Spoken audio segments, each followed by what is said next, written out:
A very good afternoon, everybody. So, we are truly never out of events to talk about, especially over the past year.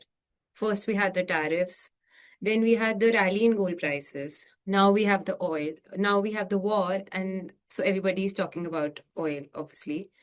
We have had almost everything one could have thought of, and perhaps a few things no one quite expected. But Netra, it's not just about what is happening right now, and certainly not about what could happen next. Netra is about stepping back and asking what all this means in a more sane world, probably the non doomsday picture. So, in today's edition, Sahil will talk about first, he will talk about oil. Second, we talk about AI. Third, India as an EM. And lastly, we talk about the more or probably the most sane side of the tech sector right now, the Indian IT. So I will have Sahil take over for to discuss all of this. But just as a side note, for your question answers during the course of the presentation, you can put it in the question answer tab on your screens, and we will take them collectively towards the end. Over to you, Sahil. Thank you, Pragriti, and good evening to all of you. As you know, 5th of the month, we come out with DSP Netra, and the endeavor is always to look at data and try to not be biased about it and, present to you ideas and facts which will help you take better investment decisions. So, the March 2026 edition is slightly lengthy. We are going to talk about a few stuff, four segments, as Pragriti highlighted. So we'll directly dig into it. It might take some time, but I think it's very important to talk about all these aspects. Some of them also teach us some important lessons for the long term. So we'll start off with oil, whether it is good or bad, how to think about it, and this is something which is important because every few years you've seen oil comes up as an important topic. So back in 22 it came up because of the Russia Ukraine war. During COVID it came because it went negative. It also came up back in 2018 because oil prices crashed so badly that there was a risk of many oil companies going under and defaulting. Back in 14, oil prices were on the boil. So it's been every 5, 6 years or every few years, oil comes back to haunt particularly the large importers, right? And India is a very large importer. So we'll first look at what is the current, problem, what is the current backdrop, and then we'll try to connect to more Indian context. Look at how to think about India in that context. For oil. So here are a few slides which are not in the Netra deck, but I've put them separately. Um these charts are from EIA, which is US Energy Information Administration. All of it is available online. You can go and download what is called the Short Term Energy Outlook, or STEO. You will find most of these data points there, and other choke point data from EIA. So it's all publicly available, and I'm going to use it to put some context. So first is the oil market balance. Okay, so it's very, very important to understand that currently the crude oil market is in a surplus. What does it mean?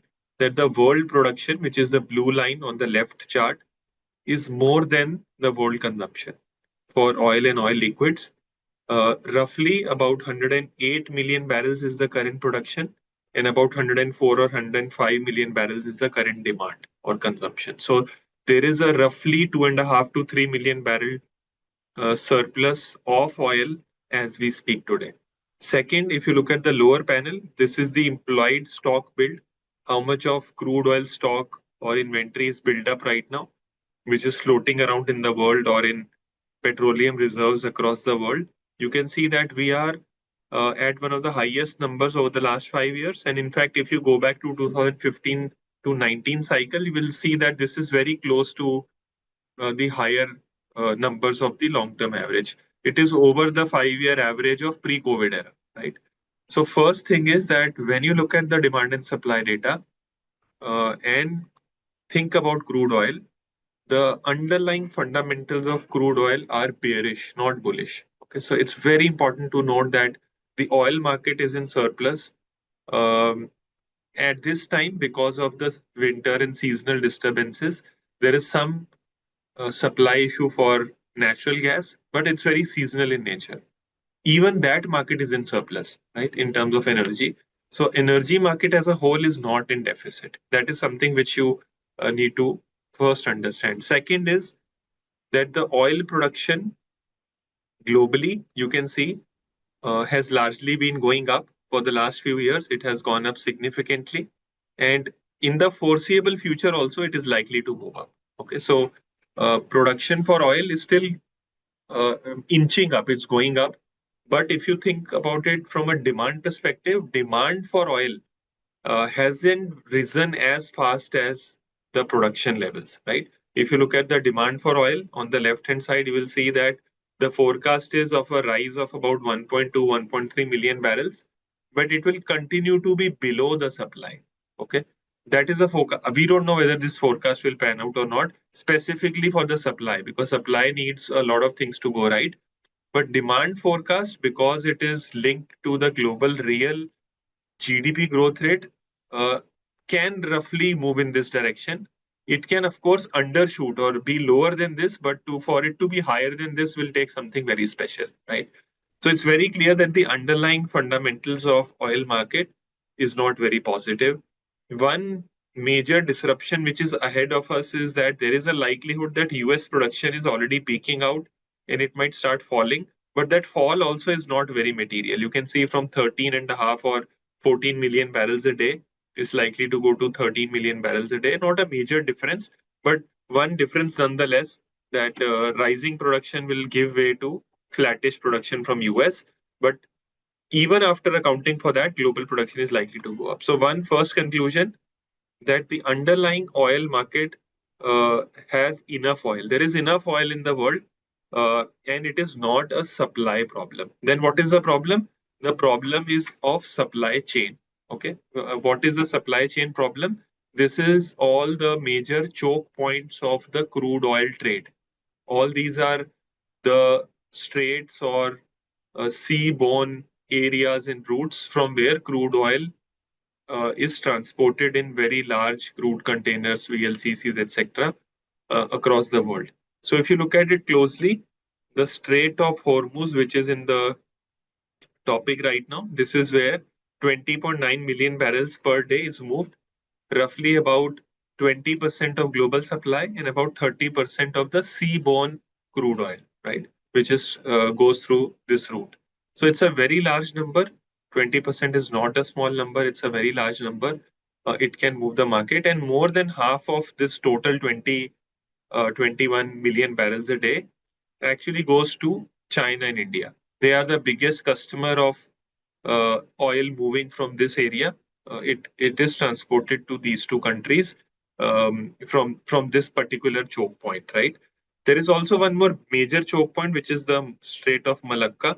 Okay, today it is not the important topic, but please remember that in the future, in one of the DSP Netras, we are definitely going to talk about it, because the crisis will happen here and not anywhere else. This is probably the most important flashpoint of the future. Nothing has happened here today, but we are talking about Strait of Hormuz today. But just as a side note, remember this and read about it separately. So let's now talk about the Strait of Hormuz. This is how it looks like. This is what we are looking at in terms of the oil transit point. You see the Persian Gulf. This is the blue dotted line here is the Strait of Hormuz. This is the area from which oil moves.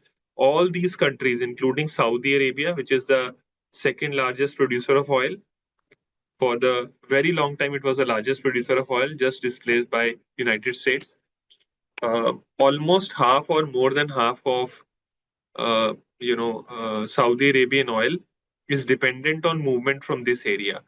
In fact, that number is more than 70-80%. But Saudi Arabia built a pipeline which transports oil from east to west, right? East-west crude oil pipeline. And this has the capacity to take around 4.5 to 5 million barrels. They are still stuck with about 5 million barrels to be crossed from this route, and other production of gas and oil from Qatar, Bahrain, UAE, etc., Kuwait, and Iraq also goes from this route, right? And that is again a big problem area. Now, one way to think about it is, and which possibly you have seen during discussions, is that Saudi Arabia can use this east-west crude oil pipeline, right, and shift oil in the Red Sea, get it through Bab el Mandeb, and get it to the Arabian Sea, right? And this is what is being touted as the alternate route. Now, this can increase the price of transportation by about $2 per barrel, not a big number, between $2 to $10 per barrel, depending on how we are and when we are talking about it. But the major problem is that this area doesn't have the capacity what the Strait of Hormuz have to move the that quantity of oil, right? And the other way to think about it is that the Suez Canal can be used, where oil can come in the open and then get transported over and above Africa and flow towards India and China. But again, that takes a much longer route. These routes need to be established. They can take weeks, they can take months. Alternates are possible, but they are not easy or cost effective. Otherwise, these alternates would have already been present, right? So, one very important takeaway that the current oil problem is a supply chain issue. Can it turn to be a supply issue if many of these countries feel that they are not able to sell oil and it is being stuck in VLCC containers in Red Sea and other areas in Persian Gulf? Some of them might choose to stop producing, right? That is also a possibility. Then it can become a supply problem also. But as of today, there is a large stock of oil floating around in the world, a lot of Russian oil floating around in the world. Also, IEA, which is the European agency, collectively all European countries in the past have released a huge amount of oil whenever there has been a supply disruption. For example, when the Russia-Ukraine war broke out, they released about 120 or 130 million barrels of oil, and they can do that again. Even US did that, right, to manage the short-term situation. So, according to our understanding and calculation, a supply disruption, not supply disruption, supply chain disruption of between 1 to 4 weeks is not material. It can be taken care of by the amount of oil which is floating around in the world very easily. After 4 to 6 weeks, maybe after 6 weeks, is where you will have to stretch. As we speak today, the Strait of Hormuz is not closed as per the latest reports that we can read. We are not an expert, we are not sitting there, but at least whatever reports are being given, some ships are still passing, but the whole problem is of the traffic blockade which has happened there. So, when does it open? We have no idea. But very important takeaway from this aspect: one, crude oil market underlying, lot of supplies available, demand is not outpacing supply. Fundamentally, the market is bearish, not bullish. It's a supply chain issue, not a supply issue as of now, right? Now, let's assume that this turns out to be a problem and oil prices begins to rise further. They've been rising over the last 4 or 5 days. Let's assume that they continue to rise and this becomes a supply issue. Now we'll see how oil impacts India and how does the Indian market gets impacted. That is more important for us. So we will not discuss what happens if oil falls. All of us know that we don't need to waste time. It will be a good outcome for India. So we'll look at what is the risk. The risk is that if oil prices continue to go up, India will see a large import bill. Okay, so India imports around 85 to 90% of its crude oil. It's dependent on imports. Every $10 rise in crude oil, it causes our annual import bill, to go about 12 to $15 billion. Now, I calculated that if oil prices were to be at $120 for a year or so, right? It's very important to note this line. If oil goes to 120 for a week and falls, nothing major happens for India. We have some dislocation, nothing major happens. If oil goes to 120, continues to be at 120 for 6 months, 1 year, we have a big problem, right? What is the big problem? Our oil trade deficit will become $220 billion, which is around 5.4% of our GDP. So last time, such problem occurred in 2011, 12, 13 when oil prices went to $100. Our trade deficit went to 5.6% of GDP. At that time, India's GDP was 1.8 trillion. So at about $100 billion of deficit, we were hitting 5.6% of GDP as oil trade deficit. What is oil trade deficit? Oil export minus import. We were importing a lot more. Prices went up. We continued to import. We had to pay that bill, right? So when this went up in 2013, India's current account deficit, okay, current account deficit is the overall goods and services balance. It became negative at 4.8%. 4.8% of GDP, which was a very high number. And you can see that it continued to be there for 2 years. Um, Oil deficit was at close to 5% for almost 3, 4 years. This caused a huge problem for India on balance of payment. What was the result? Rupee depreciated from August 2011, it was 44. August 2013, it became 69, right? A massive depreciation for the rupee. Dollar appreciated by more than 50% against India, and that became a big problem. Now, if you look very clearly, very closely, what I'm saying is if oil goes to $120, India's oil trade deficit will again become 5.4% of GDP, but our CAD will become only 3%. Not only, we should not use the word only because 3% is a large number, but it will not go to 5%, right? Why? Because India's software exports, India's remittances are much bigger today, right? India's size of the GDP is also much bigger today. So oil has become a smaller problem at $120, right? But 3% deficit is again a big problem. It is not a small problem. So if you do, let's say if you want to do maths, until what level can India, defend our macroeconomic stability? Maybe until about $100, nothing major will happen. We will be able to, scrape through. Our deficit will go up somewhat, but it's manageable, right?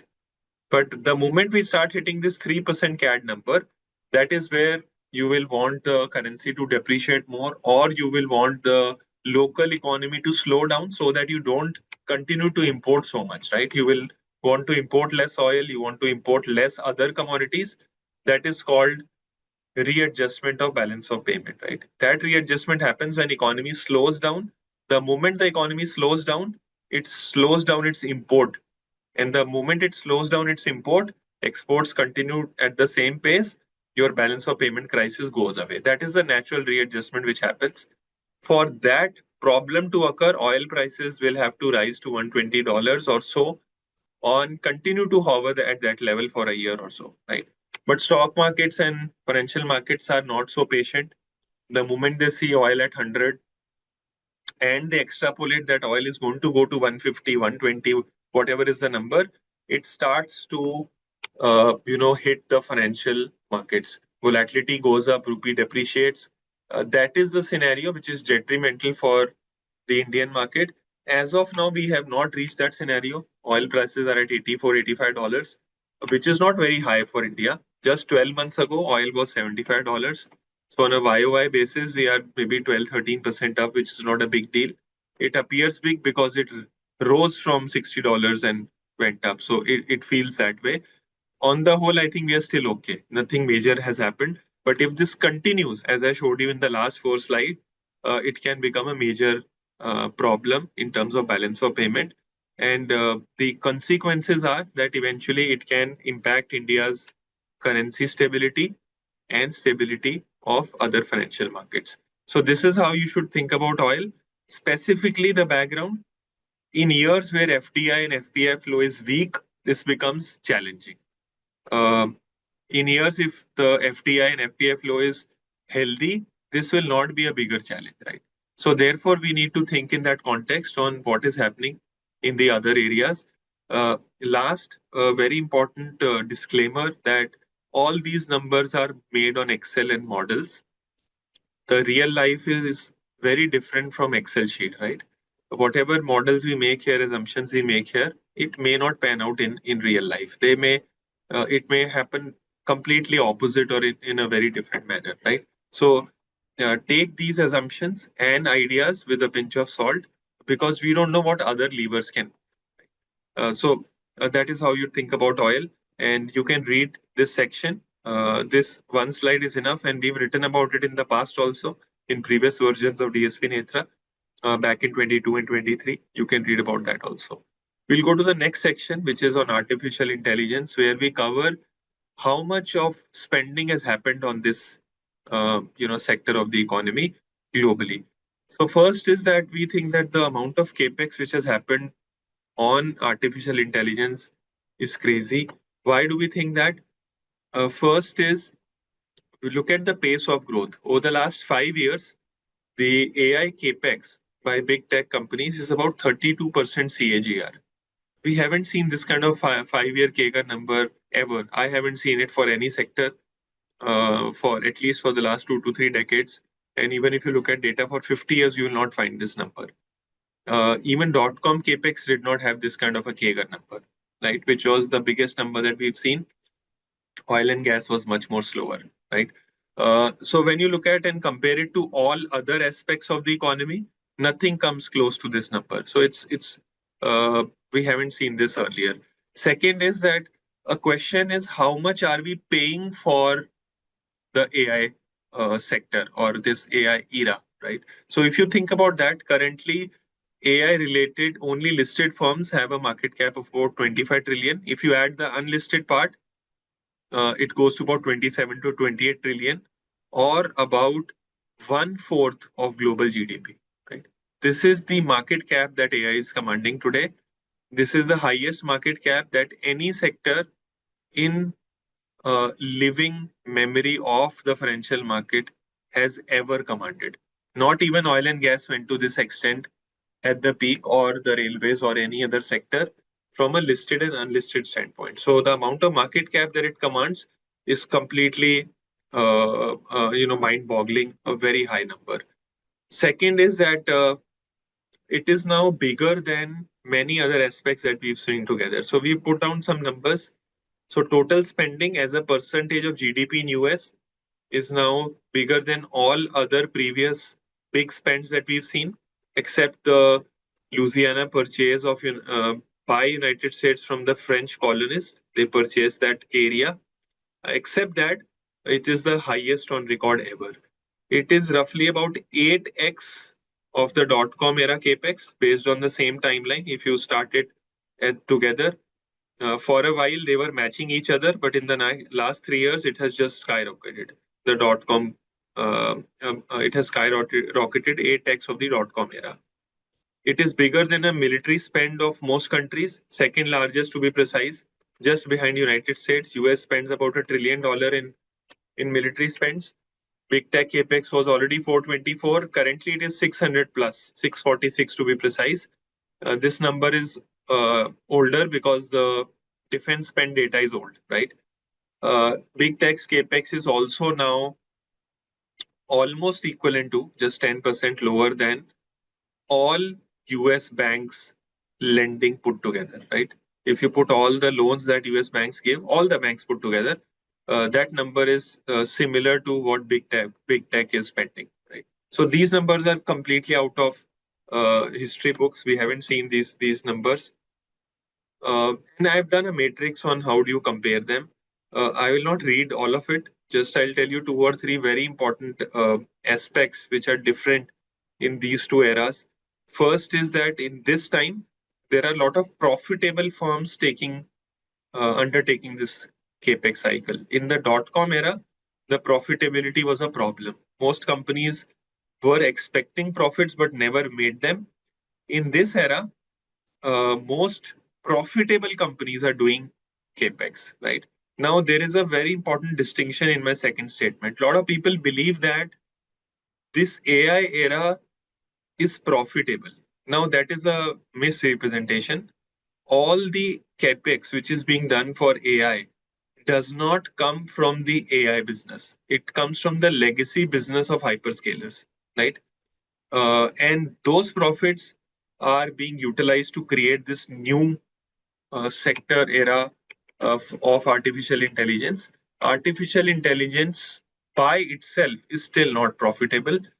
In fact, when you account for depreciation, it is highly loss making at this point in time.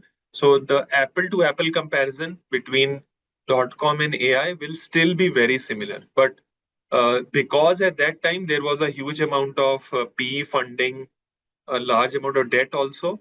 In this era, nothing of that sort has happened because highly profitable listed entities undertook this capex, and therefore it was easily doable. Right, that is a big difference, and also that is also the reason why valuations are much lower, half of the dot-com era than they were earlier. And the reason is that if you separate these two entities, for example, if you take Microsoft and take out the AI business from Microsoft and run it separately, it is not profitable. The multiples will be higher or equivalent to the dot-com era for such sub businesses, right? And we are not talking about companies like Nvidia, which are highly profitable, because Nvidia is the plumbing of the AI era.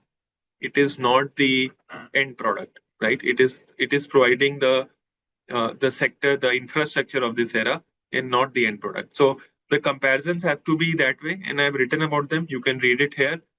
The next is that the Magnificent Seven, which are highly profitable companies, very, very cash rich. Uh, they create a huge amount of free cash flow now, which is coming down because of capex. You can see how differently they have behaved. You can see over the last 3 years, their weight has gone from 18 to 30%, one of the highest that we've ever seen. EPS growth has been completely different from the rest of the market. So if you look at the Magnificent Seven, 37% EPS growth rate over the last 10 years, while rest of S&P 500, 7% growth rate. You can see the differential. And that is the reason this sector has become so big. So it is not without reason that these companies have become so big, but the size of these companies is so large now that it becomes very difficult to continue these growth rates, right? Particularly when you think about AI spend and the output it brings, it becomes very, very difficult to fathom that this era can continue at this 37% CAGR growth rate. That is the problem, right? If it is was 7 or 10% growth rate and multiple of 15, 20 times, investor would not have been in a blind, right? But the growth rates that this kind of capex commands or the valuation it is commanding is extremely rich. Now let's do an exercise what that number is. So if you look at 2030 from here, if you think about the global GDP, it will be about 120 trillion. AI firms will need to do 1.5% in sales or about $2 trillion in sales. Let's assume that AI companies, which is the current discussion, will eat away the software companies of the world. Software companies have about 25% PAT margins. Let's assume that AI companies will eat that business and they will start doing 25% PAT margin, which will create $500 billion of PAT. So $2 trillion top line, $500 billion of PAT.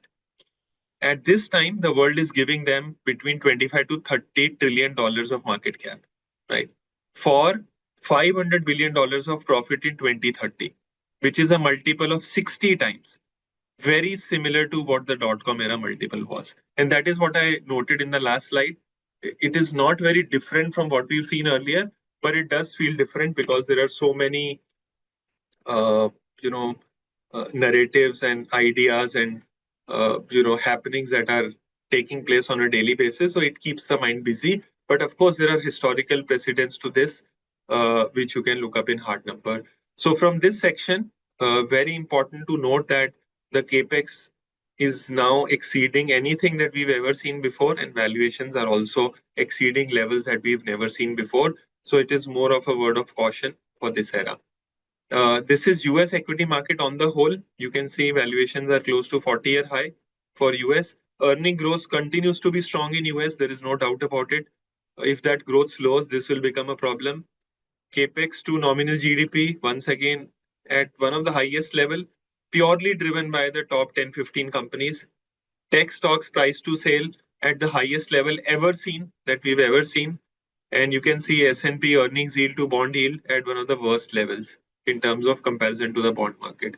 So valuations are not very conducive. Um, Now we come to India, and a very important distinction on looking at India's emerging market connection. Last month's Netra covered how Indian valuations with respect to emerging market had come down. This time we are seeing that what led to that correction in India's valuation. So if you look at the bottom panel, it shows you last 1 year return India is just about 2.5%, which is also roughly zero if you look at the last 2, 3 days. South Korea went up 135%. And interestingly, what happened was just about 2 years ago, or less than 2 years ago, India had a weight of about 19 or 20%. At the peak, it went to about 23.5% inter-quarter in MSCI Emerging Market Index. That weight has come down to about 13.5%. You can see it, right? This blue line, the weight has come down significantly. And what took over? South Korea, the weight has come to 16% now. It was around 9% or even lower. Earlier, it gained significant weight. China is more or less flat. Nothing major has happened in China, uh, a few percentage point up or down. But Korea has been the big winner. Some weight increase for Brazil has also happened because of the price move. So India particularly got derated significantly in the emerging market pack. And because of this derating, incremental flows did not come to India, which track the MSCI Emerging Market Index. And also, one of the reasons was that when rebalances happened, India faced the brunt of selling, because the rebalancing caused India's weight to come down, largely because Korea gained a huge amount of advantage over the last um few quarters. Now, another very important distinction is, where did this rebalancing selling come? It came into the large weights that FIs hold.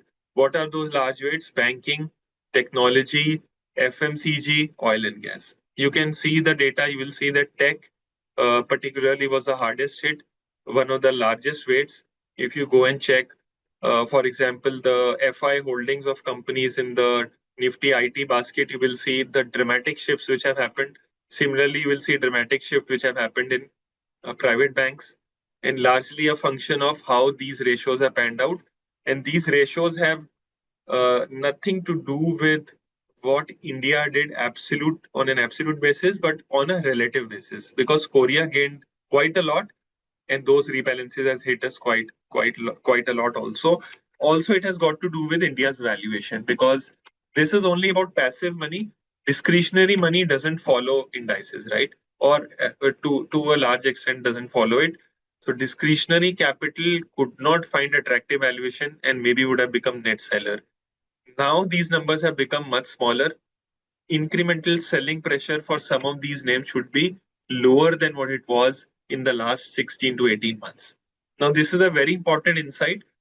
The reason is that a large selling pressure for many of these sectors, which came from these passive flows, can be lower because the weights are already down. India's weight is much lower than it was earlier. We are back to about 2021 levels in terms of weightage in these passive indices, but passives are not everything. But this dynamic did play out. The next is that when you think about FIs, there is a huge um, expectation. Earlier, the expectation was that India doesn't need FIs, domestic money is enough, SIP money is enough, XYZ. Today, the expectation is reverse. People feel that we should be talking to FIs or bringing them back. But if you look at this chart on your screen, you will realize that FIs are nothing special. They also follow what markets are doing, right? If markets rise, their flows come in. When they fall, their returns go away. In fact, they are just following returns, just like you and me, just like any other investor. So it's a folly to think that they are the leaders in setting prices. At most of the time, the trading capital or tourist capital is just following the returns and nothing else, right? So the expectation that any kind of capital, whether it is FI money or domestic money or retail money, can cause returns is a fallacious concept, and we have written about it many times in the past, and we'll show more examples as we go along.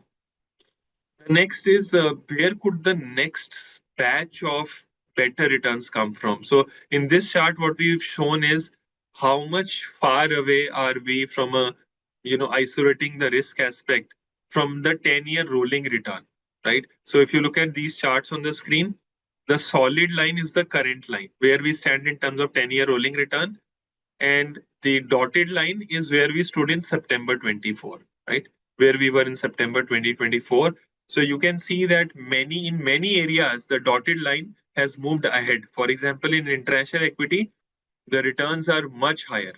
They have done extremely well. What is international equity? MSCI emerging, MSCI World Market Index. Domestic equity, you can see more or less it's at the same level. 10-year rolling returns are very similar to what they were in September 24.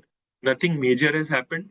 For gold and silver, you can see this dramatic number of 100%. That means it is at the final frontier. It can't be higher than this. Of course, it can be higher, but it is as high as it can be, right?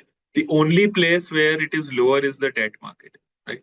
Which is very interesting, which means only based on past returns, uh, the debt market offers one of the strongest proposition to invest. And similarly, we've done cuts for mid, large, and small, but you need to take them into account based on valuations and returns eventually, right? So not many areas available, but some areas where uh, rolling returns have become slightly better than they were 2 years ago, right? Debt being the best area in that aspect. Domestic equity also you can see some it has traveled some distance, but still the 77 percentile number is not very conducive from a long-term point of view. Next is the large caps, and we've been talking about it. In the last 6 months, a lot has happened in this space. Last year, it started to move up, and then once again, we've seen a massive hit to a number of large cap stocks like an ITC or the technology pack, which got hit, and very recently, L&T got hit with a lot of Middle Eastern problems. So, whatever traction that this area had gained, it has given up, right? And this is the area which is relatively one of the cheaper areas. It has now become even more cheap, right? Now, does that mean that it will continue to remain cheap? We have no idea, right? It can continue to remain cheap, but it's very clear that this is the place where most of the relative value resides in the market today. The largest stocks, they are at 19% of the overall market cap, which is one of the lowest number on record that we've ever seen. And they are about 43%. Nifty 50 market cap is about 43% of the total market cap, and top 10 market cap is about 19%. So these are some of the lowest numbers that we've seen. And also remember that these are the stocks where they are very profitable and much higher ROEs than rest of the market. So quality wise, they are also much superior to rest of the market. So this is one area which we think is one of the most conducive areas. It hasn't panned out over the last 6 months to 1 year, but we continue to believe that this is one of the most attractive propositions in the market. The next is SMID valuations. They continue to be high. We've seen some dialing down of valuations. They were quite high, close to lifetime high. Market fell last year, then rallied back up, and valuations also rallied back up. In the recent correction, we've seen them coming down. Are they sufficiently down to become, for bargain hunting? Not yet, right? Have bargains begun to emerge? Maybe in some small pockets, but not overall. Specifically not in SMID, specifically not in mid caps. So we'll have to wait for some more time for probably this data to cool down further. The important takeaway is that in equity markets, this time is sometimes unknown, right? There are some weeks in which this ratio can fall in a matter of days when markets fall very, very sharply. You can see what happened during COVID. The line fell within a week, right? And so that is how markets move, right? They move very, very fast. So we have to be very, very careful on looking at these numbers. Recently, we've seen markets becoming more volatile than they are. VIX has gone to 20. So it's quite possible that you cover these distances quite quickly, right? And you get more opportunities. But as of now, they haven't hit a zone where more bargains will occur. Maybe, even maybe with a price correction or a time correction, we can see that happening. The next is again a very important opportunity which is coming up in bond yields. We think that India 10-year yield, real yield is at one of the highest levels that we've seen over a 10-year period at 98th percentile. Compared to other markets also, our real rates continue to be very high. Inflation is maybe at a 4 or 5 decade low. Government is not borrowing a lot. There is now this new risk of crude oil, which is very important to think about. But as of now, as I told you, at $84 or $90, it's not a big headache for India. If it goes to 120, it will of course become a big headache for India. But we think that at 150, 160 basis points of term spread, which is the 10-year yield minus the repo rate, there is a sufficient margin of safety to build a long duration portfolio, or at least start building a long duration portfolio. If this, crude oil or supply situation normalizes, it will of course be a much bigger relief for this market. As of now, it hasn't hit this market significantly, anyways. Right. The last section is on IT, and it's a collection of a number of charts that we've put down earlier. One very important distinction is that 60% of weight of Nifty IT is now trading in the bottom 33 percentile of historical valuation. So few large cap stocks are trading in bottom 13 or 25% or 24% valuation. Many of them are still expensive or highly valued compared to history, but they continue to have very high ROEs, higher compared to the pre-GFC era also. Cash as a percentage of market cap is up. FCF yields are very high. So on historical numbers, many of these stocks have become fairly valued. A few have become cheap, right? And that is available. You can see in the data. Second, weight of IT sector Nifty 50 is at an all-time low. They have become under-owned, underweight overall. Again, a very, very remarkable, data point to look at. It is underperforming the Nasdaq by 57%, highest over the last 20-30 years in terms of underperformance. And underperformance and outperformance is also cyclical. Right now, we are seeing underperformance. Over the last 2 years underperformance, IT has now lost 10 years of outperformance versus the Nifty. Right, the returns have come down to as if you were having Nifty and not IT over a 10-year period. And as you can see that we put down a table here that whenever the max drawdown in Nifty IT index is more than, let's say, 25 to 30% where we are right now, or between 30 to 35%, the 2-year forward average return is about 24%. Maximum return that has been recorded is around 78%. Minimum again, which means market has continued to fall, but the positive probability of positive 2-year returns is 99%. This is all per historical data. Maybe it doesn't pan out that way, but odds are extremely favorable for this sector now. Constituents of IT index, almost all of them are oversold. None of them is not oversold. They have seen a lot of selling, right? In similar data, you can see what happens when max drawdown reaches an inflection point, the forward return goes up, right? This is very simple. We've been talking about the opposite for a very long time, that if you have very high recent returns, forward returns are lower. This is just the opposite. When you have very low or negative recent returns, forward returns are usually higher. Nothing but a concept of mean reversion. This is now the IT TRI, Nifty IT TRI is now underperforming the EPS, right? Which again tells you that over the last 10 to 15 years, whatever growth has been accumulated in terms of valuation multiples has been completely washed off.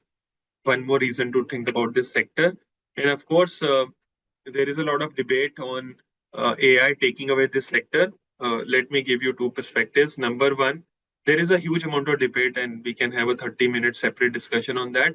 But two signs that we see when a business is dying. First is that the top line starts to decelerate or fall, which means sales growth becomes degrowth. For this sector, the sales growth is stalled, not degrowing as of now, but it is still a red flag. Second, and the major problem for companies occur when their margins get hit. So if a business is going under, usually the companies will start compromising on profit margins. They will say that I will work for cheaper margins and lower margins, thereby protecting my business. For most of these companies, the PAT margins continue to be very high. EBITDA margins in the last quarter were at lifetime high. So there is no signal as of today that it has hit the business. Third, and more importantly, there are a lot of assumptions, a lot of ifs and buts. All of them needs to go against this sector for it to continue to underperform. But even at a 5 to 6% FCF yield, let's say many of these companies are now trading at 17 and a half times. If they trade at 13 times, they still are a bargain buy at 6 or 7% FCF yield, right?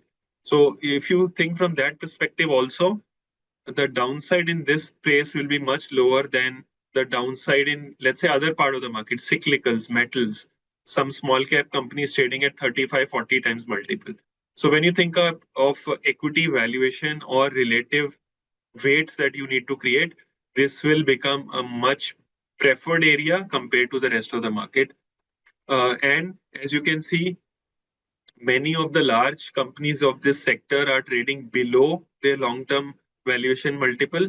You can argue that valuation multiples were completely overstretched post COVID and ignore them. Even if you ignore them, many of them have come down to average or below average ex COVID multiples. Not all of them, but many of them have already come down to that level. And also remember that high quality, high ROE business will never sell cheap unless there is a business cycle issue, and which is what we are facing right now. And you have to take a judgment call whether this is detrimental to the terminal value of these businesses, which is nothing but just about 5% or so, which we don't think it is. Of course, it can present a headwind for a few years, which it is doing right now. And can they recover and do better? And that is why we are getting valuation discount on these sectors. So, in conclusion, we think that a lot of value is emerging in some part of the market, but broadly, SMITs continue to be in the expensive zone. Some correction has already started. Second, from oil perspective, between 80 to 90 or even below $100, we don't see enough troubles from a balance of payment perspective. But if oil prices continue to shoot higher, markets begin to extrapolate negativity that oil prices will go to 120 or 150. Actual troubles for India starts at 120. And as I said, as of today, it's not a supply problem, it's a supply chain problem. It can evolve into a supply problem. That will be a issue for domestic economy. As of now, it is not the case. We also spoke about AI, how capex is very high, valuations are at levels that we haven't seen before, or very troublesome levels. And also we spoke about the domestic market, how weights have changed and how Indian valuations are panning out, and they've started to drift lower. So with this, I will stop here. Mutual fund investments are subject to market risks. Read all scheme related documents carefully.